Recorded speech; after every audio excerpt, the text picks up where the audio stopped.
Manchester United have beaten Leeds 2-0 in the first pre-season friendly of the summer. Good outing for Manchester United. A number of fringe players and youth players were given the opportunity in this game because a number of the players that participated at the end of the season in internationals were given a break, and there was also a couple of absentees as well along the way. Fred wasn't there, who I don't think featured in the international at the end of the season, so there was a few missing, but mainly a lot of senior players not there. Obviously the likes of Shaw, Rashford, Bruno Fernandes, Casemiro, a lot of them not featuring for Manchester United in this particular game, but they probably will when Manchester United fly up for the actual tour in a week or so's time. But Manchester United put the strongest lineup they could possibly put out really in that first half against the Championship Leeds team, so you would expect Manchester United to obviously be the better team still, even though there was a number of fringe players playing in this game. But players that did need to get some game time. Kobe Mainoo didn't get a lot of game time last season, was decent in that first half. Amad Diallo again not too bad, as needs to get game time on this pre-season, because them players, if they don't perform in these pre-season games and step up to the mark, then their chances of featuring in the season for Manchester United will be limited. Obviously Jadon Sancho starting as well. It's a massive pre-season for him.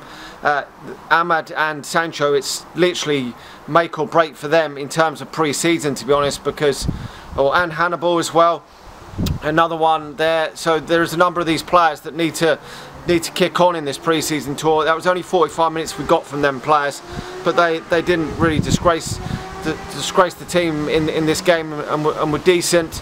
But if they want to have a future at Manchester United, they've got to kick on in these pre-season games, because the likes of Amad and Hannibal are probably not going to stick around for Manchester United if they put in stinkers in the remainder of these games and don't get a lot of game time going forward. And I think if the likes of Amad end up going out on loan again this coming season, then the chance of him being a Manchester United player moving forward are very slim, to be honest, because he's now 20, and if he can't be pushing on for at least a spot, playing 20, maybe 20 starts a season, then I don't know when he ever will, because Manchester United are really lacking, certainly in that right hand side on the right attacking position. So if he can't get in now, then to me it is question marks, because the likes of Sancho on the right hand side, Anthony haven't really delivered for Manchester United, so there's his chance there. Obviously Mason Mount making his debut, only played 45 minutes, didn't look too bad, but it is only 45 minutes, it's only to get their fitness up. But Manchester United made wholesale changes, made 11 changes in that second half. There's too many players to talk about how many who started and who come on as a sub to remember all of them. It was a lot, but Emeran got the goal in the second half, and a nice assist for the second goal for Joe Hugill. Now that is a typical Joe Hugill finish for Manchester United, just in and around that area.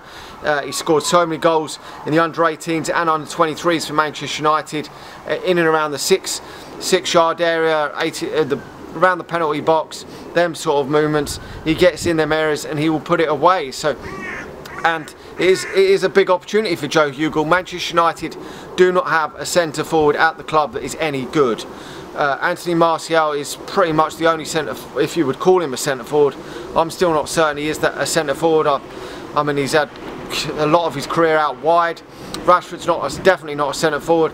So you're looking at Hugill, Charlie McNeil, who's not featuring, didn't feature in this game, wasn't along the players to feature at all on the substitutes bench or in the starting lineup. So Joe Hugill is given the opportunity, and if he can get in and around that 6-yard box, 18-yard box, he could score goals for Manchester United if given the service. So he could be a key player for Manchester United if you're looking at an option maybe off the bench. I know last season he went out on loan. I think he did get a couple of goals, but didn't really smash it. But that was his first opportunity in professional men's football. So, and we've seen that with Amad, was at Rangers and didn't do very well, and then done well at Sunderland. So there's still a future in the game for Joe Hugill. Whether it is at Manchester United or not, I'm not sure, but it could be that he goes out on loan to maybe a League One or a Championship side next season. and see if he can score goals there.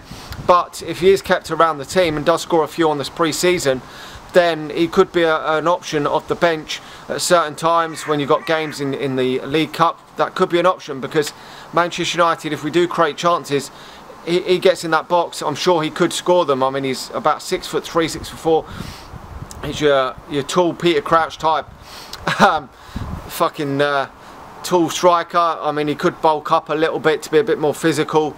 We have seen he's pretty thin, but I did quite rate Joe Hugill when he was coming through.